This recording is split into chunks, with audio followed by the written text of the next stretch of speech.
Excuse me, Mr. DJ. Hey, check this out. We got a great show coming your way.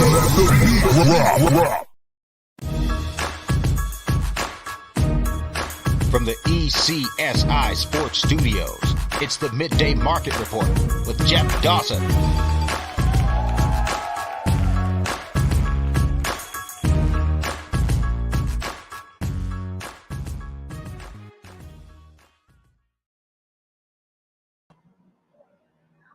Good afternoon, sports fans from all around the globe. I am your host, Jeff Dawson, East Coast Sports Investors, and this is your Midday Market Report for Wednesday, October 19, 2022. Happy birthday to my lovely daughter, Kylie, 19, freshman at UConn. God, how time flies. Jeez, blank. I remember changing the diapers, bringing you home from the hospital. Now you got a license. You're at UConn.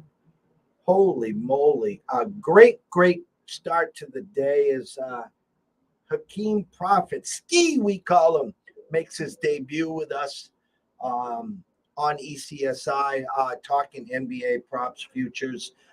Gave me some great insight. Really opened my eyes on the Cleveland Cavaliers. Asked him some good questions, and he returned some great answers as always. He took it in stride. The Lakers' first game obviously looked like a repeat of last year, but a long way to go there. It's Wednesday. It's 1:00, and it's time to cross that border with obviously sports wagering expert Andrew McInnis and McInnis Picks at Wager Talk. I have to start here. I am as cold as Alberta in February right now. Currently starting the week again yesterday, 0-3. We took a swing with the Padres. Here's why. I love the Phillies to win the series, hoping the Padres stole game one, and then we get the Phillies tonight plus 150 or 60 in the series. Unfortunately, that didn't happen. On the pucks, I finally bit into what everyone was talking about, the Vancouver Canucks.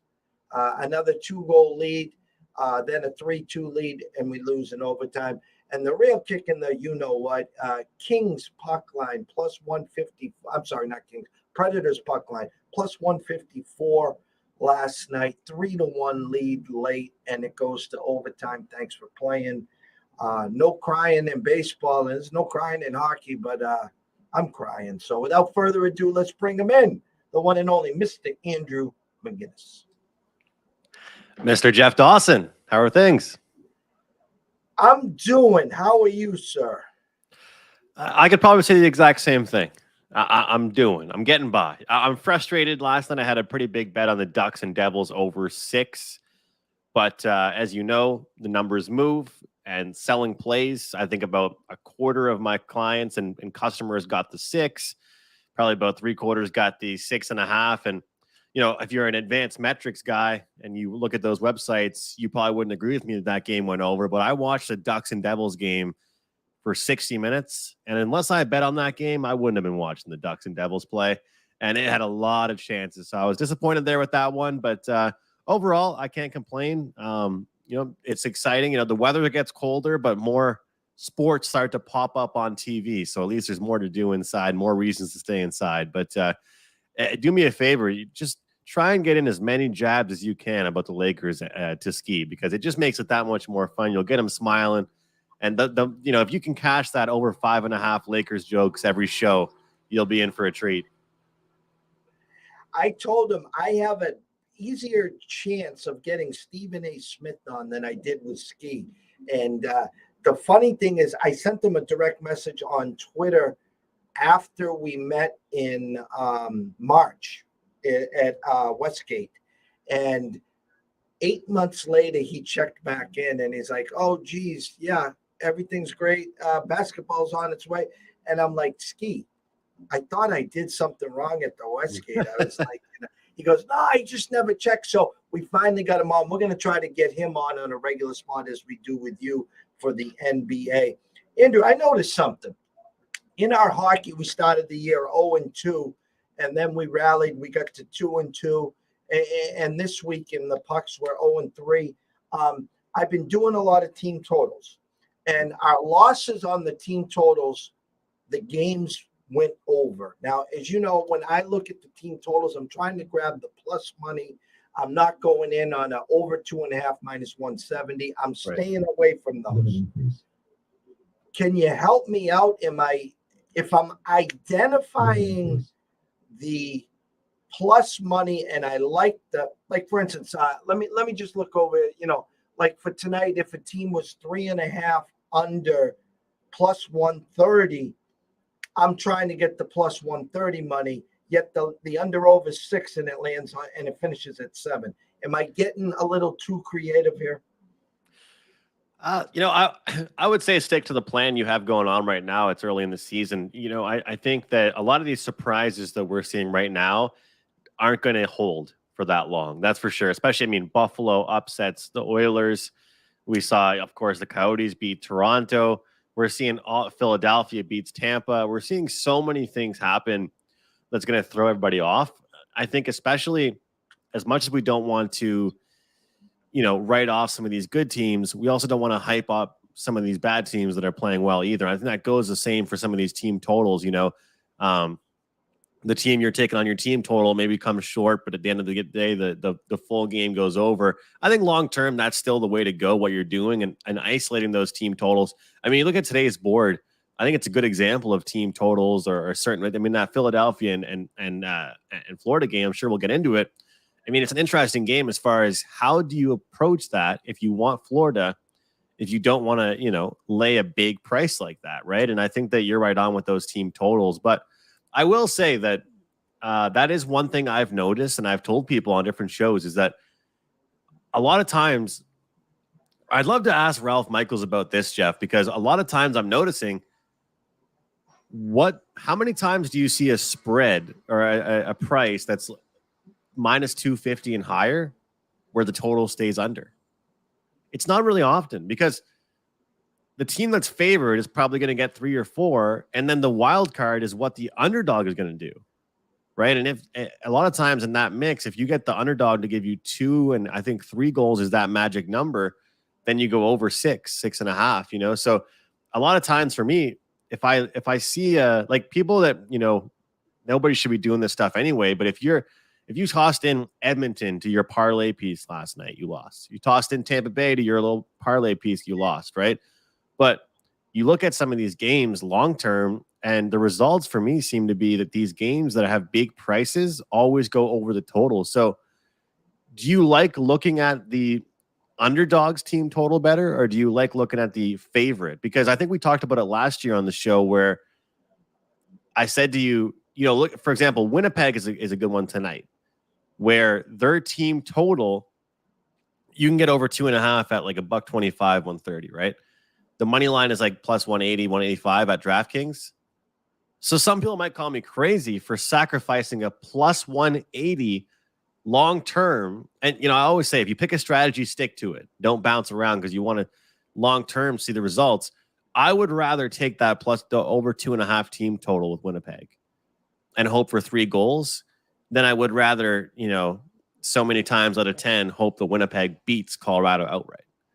Because I think if they even contend, I want them to get 3 goals, and I'm not saying it's the same scenario for every team, but I don't think Winnipeg I don't think I'd rather have my money on them to win the game versus to have them. And I know you're a numbers guy, so I'm curious if you think that's a bad way of thinking or what your thoughts are on that. No, I remember a lot last year in our shows, our talks going back and forth on there's no right way or wrong way. We peel the onion back. Our goal, very simply, is to win, grin, and profit. That is the end game. How we get there. So for the average public person that doesn't want to do the homework, they'll go in, they'll see tonight, Flyer. Actually, that's too big of it. Actually, that's too big. Let's just go Seattle and Kraken, okay, because the number's low. An overnight number of 165 St. Louis. Now, the morning number 121, 126, the adjusted price number. People will look at the money line, they'll look at the puck line, and a lot of them will stop there. Now the creative people will go into the props, They'll go in the first period. There's a lot of ways to try to cash. For me, then we'll take a look at the team totals. So I think you're spot on here, because you look at it and say, we'll use Winnipeg and Colorado, okay? Because I got the banana in the tailpipe Monday. I admit it. The Wild 0-2 were giving up touchdowns the first two games. In comes the Stanley Cup champs, minus 120.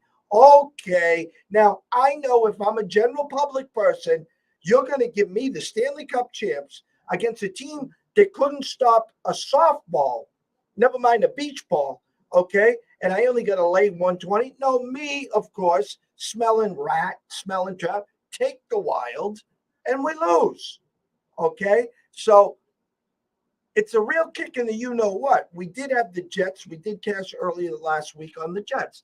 So I think you're spot on here. I look at the Winnipeg Jets in Colorado. Okay, Colorado's minus 213 and under over a 6.5 juiced over minus 114.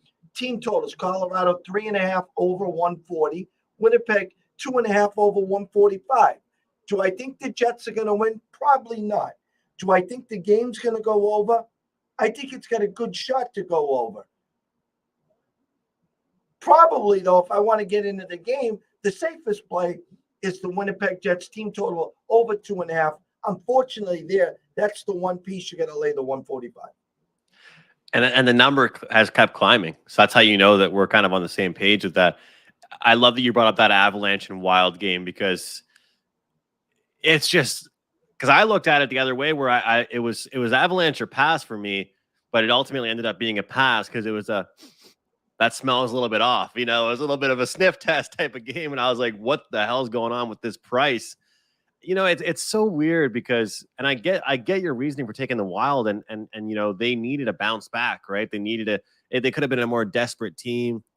You know, with the NHL, I just find that more than like a sport like the NFL, sometimes they lay down these traps, and sometimes I might just like overthink it, right? Like in that Wild and Colorado game, because I wanted to stay off the side on my Puck Time show, I actually recommended a small play on the under to people.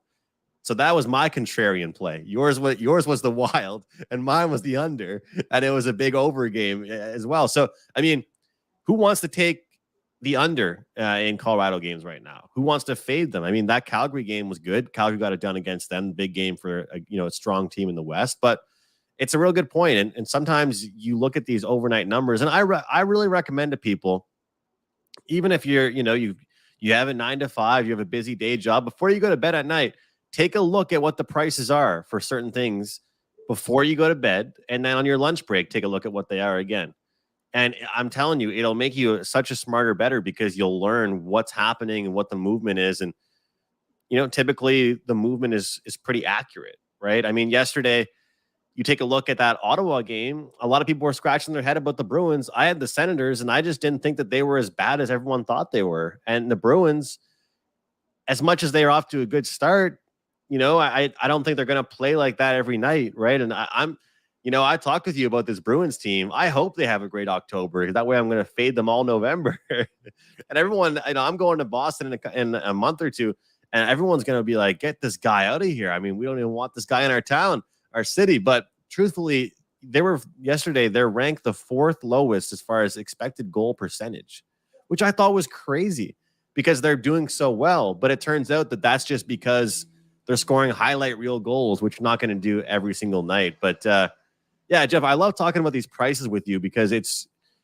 so, do you ever, I guess what I'm trying to say, do you ever look at games like this before you look at the number, you look at who's going to win, and then you look at the price? Or do you look at it the opposite? Let's look at the price and then kind of look at it the other way around. Because I used to be the opposite, and now I look at the price first. Like, the Blues, which way is it going to go? You know what I mean? It's so funny because what you said a few seconds ago, I tell everyone to do that. Okay, we follow the numbers 24/7, 365, but 99.9% of the people don't do that. So what I try to tell people is, as they're wrapping up their night, if they're serious about this, take a snapshot, whether it's at Wager Talk, Don Best, Sports Insight, Spanky's, wherever it is. take a shot of the numbers. You get up in the morning, you have your cup of coffee, you have your breakfast, in your routine, refresh, and see what the overnight number moved. And then I talk about a corrected number. The corrected number is the number that is finally released to the general public. So in the NFL, in college football, college basketball, I'll get the slate Sunday night and I'll have my own numbers. And then when the numbers are released, I'm off a half point here. I'm off a full point here. When I'm off 2.5, 3.5 points, I want to know why. What am I missing? Yes. Yeah. So for you, what you're saying is spot on. I do the same thing.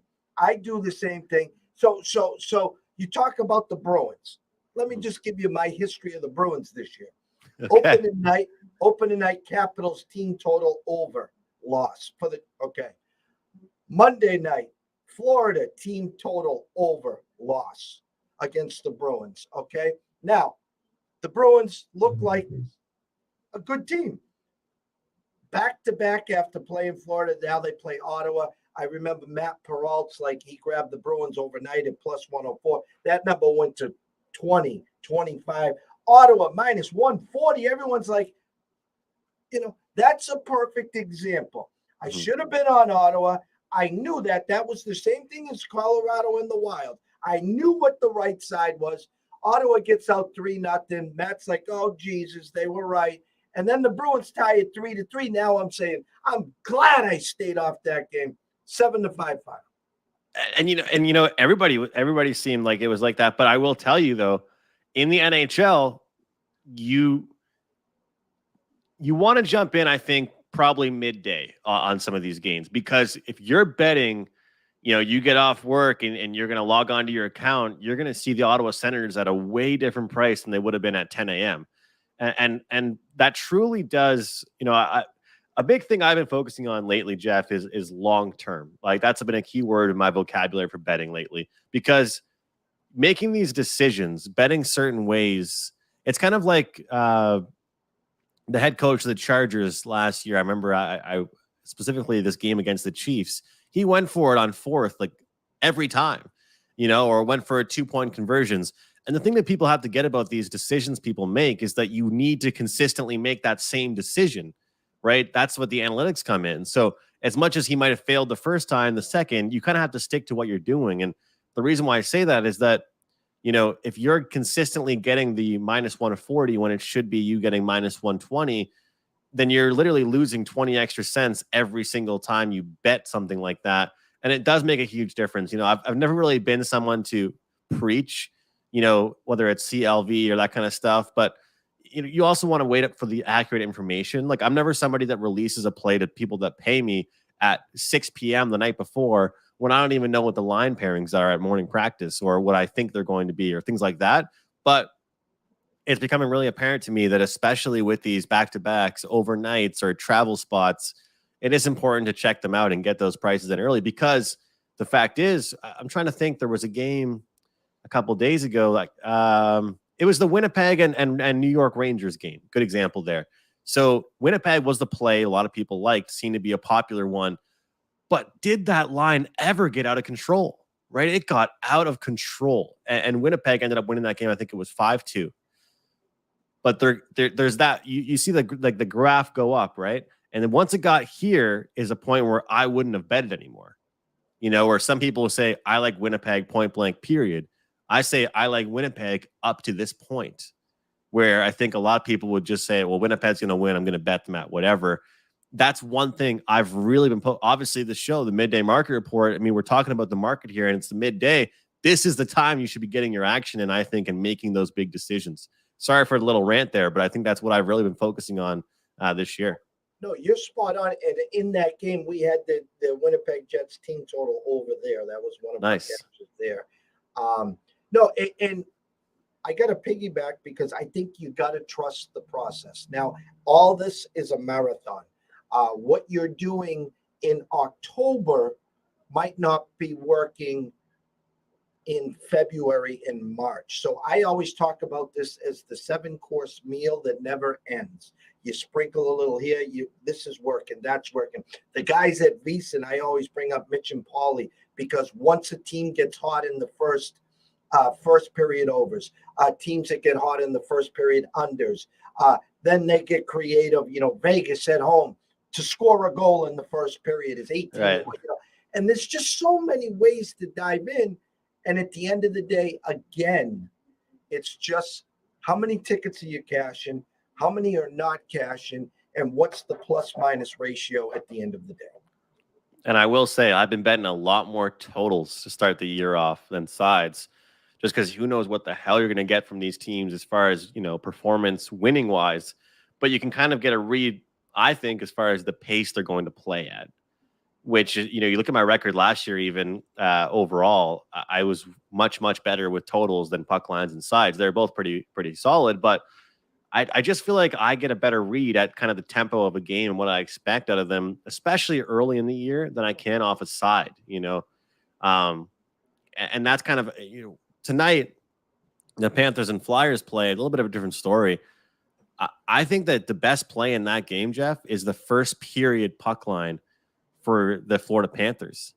First of all, I took a look at their defensive pairings. Man, they look banged up already. They look injured. It's not very great. So when I look at that, I think that could affect them throughout the full 60. 20 minutes, you can withstand having maybe a little shaky defenseman. But they're going to be mad after that loss to Boston. And one thing I always look for, I hate to use the word look ahead, but a lot of times when teams play bottom feeders, like Arizona, Philadelphia, I'll even use my Montreal Canadiens in that conversation, as much as I hate to do it. When that happens, I want a team to come into a game like this motivated. And when you've got Philadelphia off a win against a team that's gone to the Cup 3 straight times, and now you have a Florida team with high expectations off an embarrassing loss, allowing 5 to Boston, I think the first period's the way to go. And you got its price at minus, what is it, 370 or 350?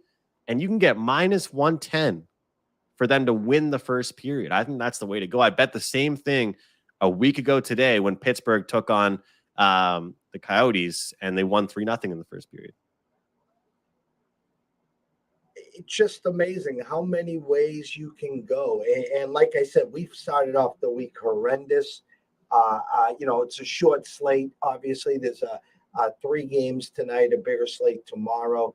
There's a bazillion, actually 1, 2, 3, 4, 5, 6, 7, 8, 9, 10. Yeah, there's 12 games, of course, tomorrow. We have 3 today. Big NBA slate. So on today's NHL, there's 3 games. 2, you kind of out of price.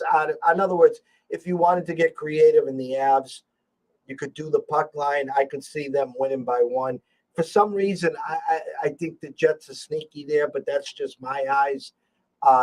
We went against, we had Vegas team total Saturday night at Seattle. They got that in the second period. That was not another trap game where I was like, why is the line like this? And I stayed off and I felt like an idiot again. Sometimes you see these prices and you don't understand them. And it's just how the betting world gets you. You're just like, oh, I don't understand that, so I'll stay off. And I guess I should have just bet the team that I thought was better. They were minus 130, Jeff. I didn't get it. And again, for me, I'm trying to get creative. Instead of even laying a 130 and 135, I'm taking the team total. And it's funny, I was following it on the phone, and we were stuck on 2. And then next thing you know, it says future. They had the future prices, and they had Vegas minus 4 at plus. And I'm like, hold on, it's only 2-0, and they were on a power play. So in my head, I'm like, okay, well, I know there's 2 goals coming, and sure enough, So tonight's slate, small slate, and I know tomorrow's a huge slate. You got your eyes. You said obviously Panthers minus the hook in the first period. What you see anything else tonight? Well, a prop play that stuck out to me was in that game real quick was Barkov over 3.5 shots. You can get around plus 115, 20. I even found a book that gave me plus 125 on that. The prop market for shots on goal is interesting because it's usually 1.5, 2.5, or 3.5. But for the really top line players, it's 2.5s or 3.5s. And, we always talk about juice tolerance with props. It depends on if you talk to this guy, that guy, the other guy, what their tolerance is. For me, with the 2.5s, if I can get a really solid player at a 2.5, like Matthew Tkachuk, he's up to -170 now. He was, I think, -130 to start the year on the 2.5s. I'm not going to lie to you, that still might be a play for me because I think he deserves to be at the 3 or 3.5. But with 3.5 here from Barkov, what I like is that he actually hasn't had that great of a start. And for shots on goal in the prop market in general, I'm not going to lie to you, Jeff. I'm more of a trends guy. Like I look at same thing with NBA props. I look at, okay, what have they done against this team in the past? How have they done their last 10 games in general? Whatever. But with these type of players, it's more so for me. Well, you know what? He actually hasn't played very well. And now he gets a bounce back spot after the Bruins loss against the Philadelphia Flyers team that gives up a bunch of shots. And I can get a plus price. And it's kind of like what you were saying, how you like to look for good numbers, good prices. Another way to exploit this game, instead of laying the price, if you think that they're going to dominate the Flyers, I think that Barkov has a good night and you can get him over 3.5 shots on goal at a plus price, which is pretty interesting. I mean, guys like McDavid and McKinnon, they're like 4.5 shots on goal, but that one really caught my eye. As far as the late night game goes, I think the under is a good play in that one. I lean St. Louis as well. The number's gone down from 6.5 to 6. I tweeted out the other day that pretty much just asking people, hey, are the Seattle Kraken an over team? Are they an over team? And do they want to play that kind of hockey? My answer is no. I think that they built from the back. They want to be a defensive team. Grubauer hasn't been great just yet in the season. Blues have only played one game so far, but I think they're a good defensive team too, even though they've got lots of talented forwards, a good goaltender. I think the under's that play, but I still think it's kind of a soft price on the Blues. I'll tell you what, Jeff, not a good schedule for the Kraken to start off their year. It's been tough. I think it was Ducks, Kings, Knights, and Hurricanes. Maybe one of those games was a preseason. I'm not sure. But that's their last 4 games, I believe. And that's not really that easy. So I go from a short slate here. I have to ask you, are we not yet into the CFL playoffs? We're not, but I'm a little bit interested this week. And I got to tell you, I'm banging my head against the wall this week because I even texted you after the show about this last week. And I'm trying to be too cute. And I don't know why I was trying to do that because I ended up taking the under in the BC game last week against Winnipeg when Winnipeg had a lot of their guys out. So everybody hammered them, I think BC from like 2 to -5.5. Here's the thing. Winnipeg screwed me so many times. I've been betting CFL for years. You have no idea how many times, Jeff, that this team has said they're resting starters and their bench players put on a show, right? So I was like in my head, I'm like, I've been screwed so many times. Like, I'm not going to let it happen to me again. They always get me. So I said, you know what? I'm going to take the under and expect a heavy run game from Winnipeg, BC to get the job done and have a good defensive game. No, that game had like 60 points. That backfired on me. But this week, Teddy Covers always talks about when a team is dead, they are dead. And he talks about that always near playoff time. And I like to steal some quotes from other handicappers every now and then. And, well, I think that is the case with a team that you and I like to talk about. And hopefully we cash some tickets early in the season with the Edmonton Elks. They're done. They're done for. I mean, they're not going to be able to compete. We've got a BC Lions team. They are competing for home field advantage. Last week, I was a little bit, I didn't know where the motivation would lie. I didn't really know which players were going to be starting for certain teams and different things like that. I wanted to read off really quick just some of the playoff scenarios for people that have been following the CFL with us. A BC win or a Calgary loss equals a BC clinching second place and hosting the Western semifinals. Toronto win equals Toronto clinching first place and they'll host the Eastern final. Hamilton win and Saskatchewan loss equals Hamilton clinching third place and they'll play in the East semifinal. Hamilton win or Saskatchewan win equals Ottawa eliminated from playoff contention. So why am I bringing this up? Because I think once again, BC is the play. They play very well at home. They have put up big points there consistently. Edmonton has battled the injury bug, but really they just haven't been able to compete. And at home, they're 0-8. They have been horrible. You talk about certain teams like in hockey. A lot of people think Arizona, with how small their arena is, and it's just kind of a weird situation there, they might play better on the road. Well, that was the case with the Elks. They played spoiler more than anything. I don't think they're going to be a good team here at home to end the season. And the BC Lions are motivated to get it going and make sure they secure home field advantage at BC Place for the playoffs. And I really look forward to you and I breaking down some of these playoff games, because that's where it gets real. That's where we can make some real good money in the CFL. But a lot of interesting playoff scenarios to break down this week for the CFL. So I'm ready for CFL this week, Jeff. Well, and I'm looking at the slate. You got 2 games on Friday, so you're telling us here that some of the results on Friday could actually dictate already the. So, in other words, if Hamilton wins and they're 5.5-point favorites and under over 49 and a hook, minus 215 on the money line. Ottawa right now plus 185. If Hamilton wins, let's assume Hamilton wins. Mm-hmm. What does that do to the Saturday games? If Hamilton, I think that will just eliminate Ottawa from playoff contention, which that's the team that they're playing. So let me see let me see. So Saturday is Toronto and Montreal. So I think the game of the week might be Toronto and Montreal. But it could be meaningless, right? If Hamilton, who's a 5.5-point favorite, wins, right now Toronto's minus 1.5. So they play Friday night. If Hamilton wins, Montreal has nothing to play for. Right. Because it eliminates Ottawa from the playoffs. Yes, you're right. And you take a look at Toronto, they want to win, but you're right, because you take a look at the Western Conference.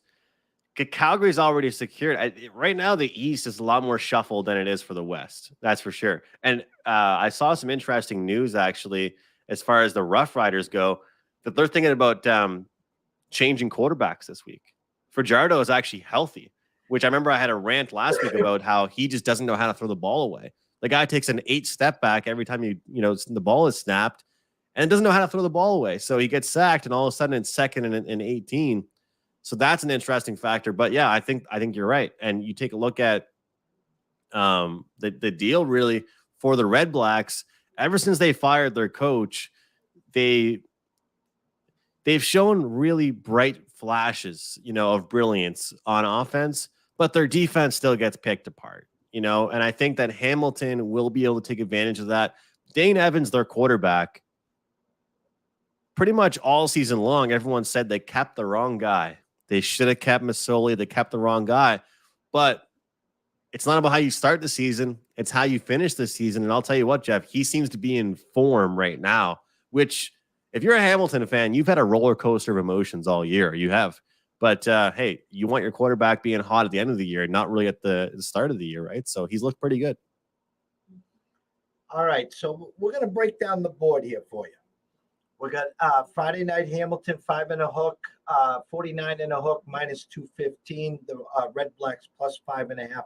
That's your first game on Friday. Your second game on Friday night is BC at Edmonton that you talked about. BC currently minus 7 and under over a 50 and a hook. BC minus 295 on the money line, and was my Edmonton Elks plus 245 on the money line. Yeah, I mean, looking at this Ottawa Red Blacks team, they've given up 24, 45, 34, 18, and 34 in their last 5 games. A team in which their head coach, his best attribute was supposed to be his defense. That was supposed to be what they would do this year, is struggle on offense and probably, keep things close defensively, despite being a little bit, young on that end. They haven't been able to do it. And so I think they're going to go out with a bang and have a good performance, but so is Hamilton. As much as this game means a hell of a lot to Hamilton, I do think the Ottawa is going to kind of play spoiler. So I'm not saying they're going to win outright, but I don't want to be sweating out this spread because I'm seeing -6 at some books. I like the over in this one. I like the over in the first Friday game and the under in the second Friday game. I think the BC Lions win a relatively lower scoring game. The Elks struggle. BC really shuts them down. We're seeing the chemistry, the lack of chemistry with the receivers in Edmonton is just not there right now. And I like the way that BC has kind of changed their offense up a little bit, where they've showed that. I mean, the yards after catch is a big thing for this Lions team. They have so many athletic receivers, and even their backs that can catch a ball in the backfield and move with the ball, get their blocks. That makes a difference. So I think that BC is a really strong play this week. They're catching hot at the right time. We see Nathan Rourke. He's back at practice. Things seem to be going well for them. And I'll tell you what, as far as the future market goes, there's only one team in the whole league right now that's going to be able to stop Winnipeg. And I'll tell you, it's not a team from the East. It's a team from the West. It's BC or nothing. I think that the three-peat is definitely there. I do have Toronto in my back pocket right now as a future bet. I think I talked about this on the show months back, but there's only one team in the league that's going to be able to stop Winnipeg from winning their third straight championship, and it's BC. And they're clicking at the right time right now. On Saturday, Toronto, Montreal. Toronto currently -1.5, juiced at 105. So they're Vegas and DraftKings right now. If you want the Alouettes, they're +1.5, -115. So maybe the next move is 201 there, and under over a 48.5. Currently, Toronto -125 on the money line, and the Alouettes +105. Yeah, the Montreal Alouettes, the problem I have with them right now is the problem that they started the season off with, Jeff. They just give up too many points. You know, they make too many errors. They turn the ball over. They fumble it. Getting William Stanback, healthy was huge for them. But a Toronto team they've been a lot, they're taking care of the ball better. Really, that's the biggest thing. They're 5-2 their last 7 games against the spread. I think they're 4-1 straight up their last 5 games. So they've been a team that's been reliable, consistent, and they've started to say, hey, look, the Eastern Conference belongs to us. And I think they end off the season on that note. So I lean towards Toronto. Haven't gotten to the window with it quite yet. But Montreal is a team that just, when you bet on Montreal, you're holding your breath for the entire game, right? And that's not what you want your money on. You don't want your money on a team that's going to make you sweat and be nervous watching the game. And you don't know what you're going to get from that. I have a really, really good friend of mine, Jeff. He moved to Montreal before the season started, actually, and he ended up getting season tickets. Didn't really know too many people there. He's made some buddies actually at the Alouettes game and some guys that are huge diehard fans. And I'll tell you what, they have a big, big fan base there in Montreal. You know how Montreal sports fans are in general, but they're a team that one game on Friday night at home, they're going to drop 30 points and hold you to 10. And then the next day they could go on the road and give up 30 as well. I don't like inconsistency, especially this late in the season. I think Toronto's the move. Last game, 7 p.m., Calgary at Saskatchewan. Calgary -1.5, under over 49.5, juiced under -115. Currently, Calgary -125 can grab Saskatchewan at +105. Yeah, the Riders are kind of a mess right now. They play really well at home, so it's a pass for me. I honestly don't have a play. I'd be guessing if I gave you a play here in this one. Saskatchewan, they say all the right things to the media. They seem like it's going great at practice. They can't play a good four quarters. It would not shock me to see this game stay under the total. That would be my lean. I think it's 49.5 is the best number you can get right now. Calgary's got an underrated defense. Saskatchewan has struggled with their offensive line, like I mentioned. They can't develop consistent drives. So it'd be hard for me to see a shootout in this one, Jeff. What are you looking? What does the market tell you? In that game? In general, what are you seeing in the CFL this week? I know that you're a busy guy with other sports, but we've been handicapping it together kind of this year. Anything stick out to you here late in the season? Well, what makes, when you were breaking down the playoff scenarios, right? Mm-hmm.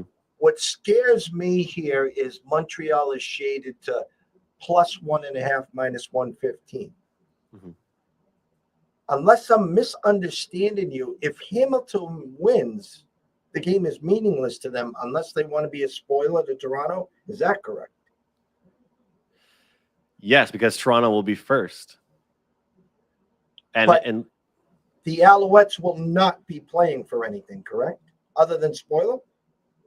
well, let me think here. Well, they could be battling. Hold on, I'm going to pull the standings up right now because I thought I had this before the show, but these got me confused. Okay, so right now, yes. So the Alouettes have 8 wins. Tiger Cats have 6. So yeah, you're right because they're not going to catch. They're going to stay the exact same place they are right now. Yes, you're right. But it's shaded that way. Okay, so let me ask you this. Toronto have any say in the matter if the Alouettes are playing for nothing other than spoiler? I don't think so. I mean, just from a numbers sake, I think you could be spot on here. Hamilton wins, probably doesn't cover. That's what my eyes see there. We know Edmonton's a dead team. The funny thing is they won't get off a 7. I think if it went to 7.5, I don't want to say sharp people because Edmonton stinks at home. And I'm in Cape Cod and I can see that, okay? The shaded number on Montreal really, to me, is an eye-opener there. And then the Calgary and Saskatchewan game, the only shaded number is to the under 49.5 there. And that is what's interesting. You talk about how like which teams are going to be moving into different directions, right? Which teams have the opportunity to go up and down in the standings. I think in the East, the playoff picture is going to stand the exact same way it is right now. Does that seem right? I don't think it moves at all. Correct. So it is important, like you mentioned, to talk about the Friday games versus the Saturday games. If the Tiger Cats win that game, pretty much if the Tiger Cats win the game just straight up, not against the spread, then it dictates kind of how the Eastern Conference, because then they'll stay where they are. Toronto will probably stay where they are. In Montreal, they're going to stay exactly where they are. So I'm with you on that one. But the BC home field advantage, I think, is the biggest one to point out. Okay. Before I let you go, I got to ask you. How's the NFL treating you? Up and down. Up and down. The props have definitely taken over for me a little bit. The sides have been good, but when I have a loss on the sides, it frustrates me because I'm the kind of person, some people, Jeff, they like to have a lot in one game. Like I've researched all this so much, and I sometimes I think I should, right? Like if I have like let's say Chiefs Bills, right? You have a side play, you might have 3 or 4 props, maybe you lean the total in the first half, then you've got 15 plays on the same game. And I get how some people could think that way because you've done all your research, but I don't like to do that. So it's real frustrating for me right now because if I take a side on a game, I don't want to put a prop on it. It's kind of like a rule I have. But if I lose that side and all the props that I was leaning towards hit, it bugs me because I'm thinking, geez, it didn't even matter if this team won or not. I would have hit my props. So I've turned into more of a prop better these days with it. But I'll tell you what, I think the Kansas City Chiefs minus the 3 is a really good play this week. It's a popular one. I get it. But off a loss, laying 3 is something historically this team has done very well with. Mahomes has done very well with. And against the Niners team, I don't think we'll be able to trade points with them. I think it's a good one. I'm glad you said what you said about the NFL. For 8 years now, Sunday has been, I'm not calling it a day of rest for us. It's the action parlay, whether it's NFL, whether it's college basketball season, whatever it is, Sunday has always been that day. And for the NFL, the lines come out Sunday night for the following week. You have a full week for the sharps, the public, the degens. Now this year, especially with all the injuries are coming out on Friday. This guy's out. It's given everyone 2 to 3 more days to make more of an assessment, I'm using Cincinnati and the Saints as an example. The whole world was on Cincinnati. It's Joe coming back to the Dome. It's Jamar Chase. He gets off the bus with the Jamar Chase LSU jersey on. The whole world's on them. Lattimore announced not playing on Friday. Their whole back end was crushed. Well, to the average person that didn't watch that game, it was a Saints game the whole time, first of all. And if the ref didn't turn a blind eye to the rape call on the 2-yard line on the last drive, the Saints not only cover, they win the game outright. Yeah. So, at 1 o'clock, Andrew, 1 o'clock Sunday, Packers -7 lose at home to the Jets. Bucks -9 at Pittsburgh lose outright. 49ers -6 at Atlanta lose outright, who are now 6-0 against the spread. Ravens -5 at the Giants all lose outright. That's the big four. The bookies were already calling realtors. All right, yeah, you got any more plot of land? We want an add a wing. Yeah, that's what happens on Sundays. Yeah. I've got friends that they literally are like, I'm done with NFL Sundays. They literally don't look forward to NFL Sundays anymore because they're not liking these upsets and different things are happening. And it's like, man, I always look forward to football until it's first half, and I'm looking at all my favorites I bet, and they're down by a touchdown, right? And I know I'm such a broken record when I say this, but Nick Chubb to me is the biggest example with Cleveland Browns. I mean, when's the last time they won a game where he didn't go over his rushing prop?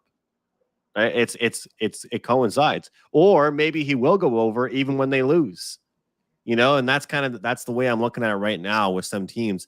I mean, I'm a Green Bay Packers fan, but if you're a Green Bay Packers bettor, you better be just taking some props on Alan Lazard or some players like that, because who knows if they're going to win, let alone cover a damn point spread, So I know the new hit thing is to do props and to bet 50 of them every weekend. I'm just doing a handful of them.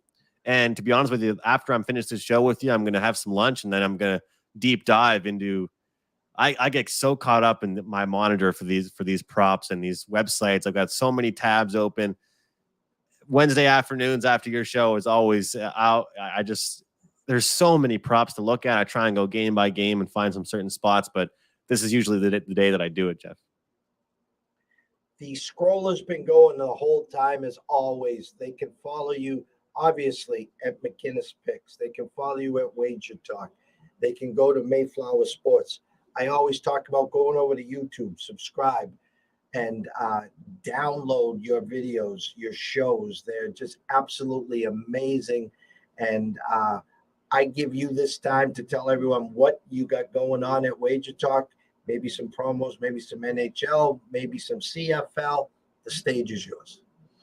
Well, everyone got all my my CFL information. I really looking forward to the playoffs because you get time to analyze the matchups and things like that. So we'll definitely be covering that. And once the playoff pictures are all set, UFC, I don't talk about that much on the show, but I'm quietly actually the number 2 ranked UFC bettor on Wager Talk, and there's a lot of talented handicappers over there with UFC. But there's the big UFC Abu Dhabi card this weekend, Jeff. I do have a 5-star rated play, and I'm on a 21-9 run with those plays. So you can check it out at Wager Talk. I don't often release 5-star UFC plays. It's kind of rare for me, but it's a big card. I have 4 plays, but I have one that's my favorite one. So I encourage people to check that out. And promo code NHL50. Take $50 off a 30-day NHL pass. And hopefully we can get hot again like last year. Not if, it's when. We know that, right? So hot the Zamboni can't cool the ice down. How's that sound? I'll take it. How about a 18-0 run this year? How about that? 17-1 wasn't good enough. So, from myself, Jeff Dawson, ADC Sports Invest, from the one and only Mr. Andrew McInnis at McInnis Picks, we wish everyone a blessed day. Enjoy. We got Houston and Yankees game 1 tonight. We got 3 games on the NHL slate, a bigger NBA slate. Guys, there is so much action out there. In less than 2 weeks, the kids in college, November 1st, will be starting up. there's not enough time in the day. As Andrew says, once we get off here, he's going to be hitting the prop market. And there's just so many ways to peel this onion back. So everyone, please stay in your lanes. Okay. Be responsible. Yes, be responsible. If you like action, if you like to do 10 props a game, maybe if you were doing $25 a prop, maybe drop it down to $15, $20. I know it's only $5, but in the long-term effect, those $5 add up real quick. And when you wake up Saturday and Sunday and you're looking at your monitor and you're like, oh my God, Monday's coming, that's where the quicksand comes in. And that's where the pressure comes in. And 9 out of 10 times, you usually double what that deficit is. And that's for another day. So everyone, have a day, enjoy yourselves, and we will see you soon.